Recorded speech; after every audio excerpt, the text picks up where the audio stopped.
আজ 18/6/2025। বাবা বলছেন, মিঠে বচ্চে, ইহ রুদ্র জ্ঞান যজ্ঞ স্বয়ং রুদ্র ভগবান নে রচা হ্যায়।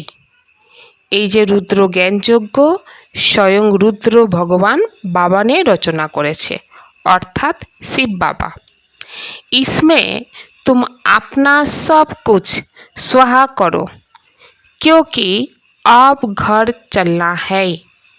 এই রুদ্র যজ্ঞের মধ্যে তোমার সব কিছু সোহা বা আহুতি দাও, কেননা এখন আমাদের ঘরে যেতে হবে। প্রশ্ন, संगम युग पर कौन सा वंडरफुल खेल चलता है। এই সঙ্গম যুগে কি এমন আশ্চর্যজনক খেলা চলতে থাকে। उत्तर, भगवान के रचे हुए यज्ञों में ही असुरों के विघ्न पड़ते हैं। তো আশ্চর্যজনক খেলা কি? ভগবান যে যজ্ঞ রচনা করেছে এই যজ্ঞের মধ্যেও অসুরের বিঘ্ন পড়তে থাকে। ये भी संगम पर ही वंडरफुल खेल चलता है। এটাও আবার এই সঙ্গম যুগেই আশ্চর্যজনক খেলা চলতে থাকে। ऐसा यज्ञ फिर सारे कल्प में नहीं रचा जाता। এই রকম যজ্ঞ সারা কল্পের মধ্যে রচনা হয় না। ये है राजस्व अश्वमेध यज्ञ, स्वराज्य पाने के लिए, और इसमें ही विघ्न पड़ते हैं। এটাই হচ্ছে রাজস্ব অশ্বমেধ যজ্ঞ, স্বরাজ্য পাওয়ার জন্য, আর এই যজ্ঞেই বিঘ্ন পড়তে থাকে। धारणा के लिए मुख्य सार। 1 नंबर पॉइंट, सच्ची कमाई कर 21 जन्मों के लिए अपनी तकदीर बनानी है। সত্যিকারের কামাই, সত্যিকারের কামাই করে 21 জন্মের জন্য নিজের ভাগ্য বানাতে হবে। সত্যিকারের কামাই কি হতে পারে? কামাই মানা ইনকাম, অর্থাৎ যে কামাই আত্মা একটা শরীর ছেড়ে অন্য শরীর বা অন্য ঘরে যাওয়ার সময় সাথে করে নিয়ে যেতে পারে, তো সেটাকেই বলা হয় সত্যিকারের কামাই বা ইনকাম। शरीर पर कोई भरोसा नहीं, इसलिए जरा भी चांस नहीं गंवाना है। এখন যে সময় চলছে এই সময় অনুসারে শরীরের প্রতি কোনো ভরসা নেই, তো নিজের কাছে যতটুকু চান্স আছে ভাগ্য বানানোর জন্য ভাগ্য বানিয়ে নাও, সময় নষ্ট করো না। 2 नंबर पॉइंट, नष्ट मोह बन कर अपना सब कुछ रुद्र यज्ञ में स्वाहा करना है। এখন মোহকে নষ্ট করে নিজের সব কিছু এই রুদ্র যজ্ঞতে আহুতি দিতে হবে। अपने को अर्पण कर ट्रस्टी हो संभालना है। নিজেকে ভগবানের কাছে শিব পিতার কাছে অর্পণ করে ট্রাস্টি হয়ে সামলাও। সাকার বাপ को फॉलो करना है, অর্থাৎ ব্রহ্মা বাবাকে ফলো করো। वरदान, ईश्वरीय नशा द्वारा पुरानी दुनिया को भूलने वाले सर्वप्राप्ति সম্পন্ন ভব, অর্থাৎ ঈশ্বরীয় নেশার মাধ্যমে পুরানো দুনিয়াকে ভুলবে, তবেই সর্বপ্রাপ্তি সম্পন্ন হবে।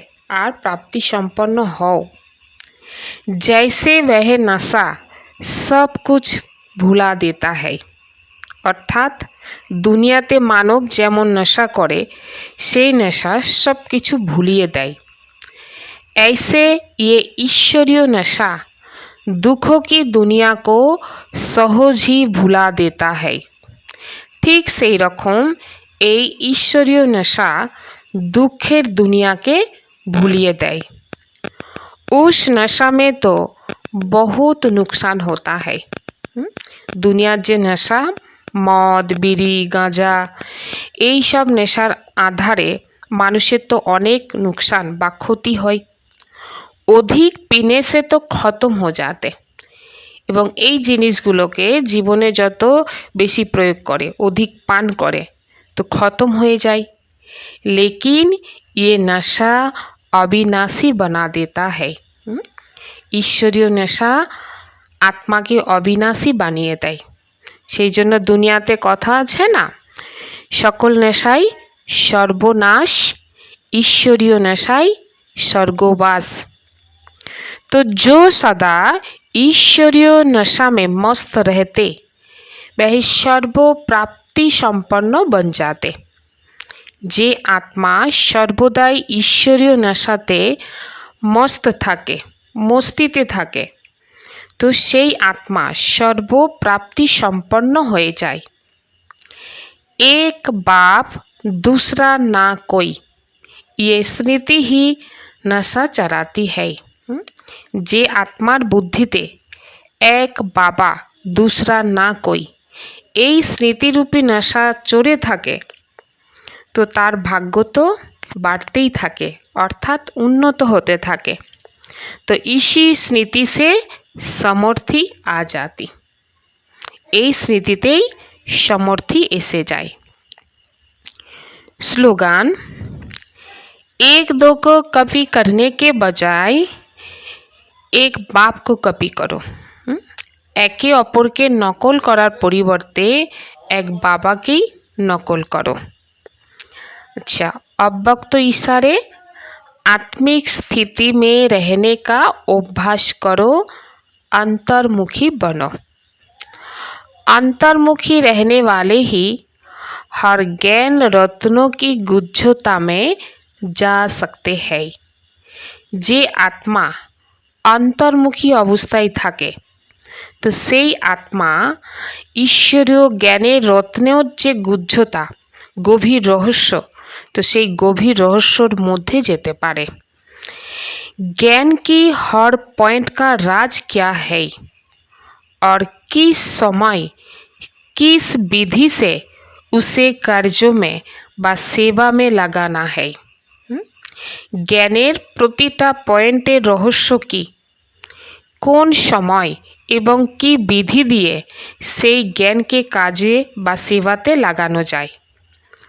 इस तरफ से उस पर मनन करते उस राज के रस में चले जाओ। এইভাবেই জ্ঞানকে মনন করে জ্ঞানের যে রহস্য, সেই রহস্যের রসে চলে যাও, তো नशा की অনুভূতি कर सकेंगे, তবেই সেই নেশার অনুভূতি করতে পারবে, অর্থাৎ জ্ঞানের যে নেশা, সেই নেশার অনুভব করতে পারবে। ওম শান্তি।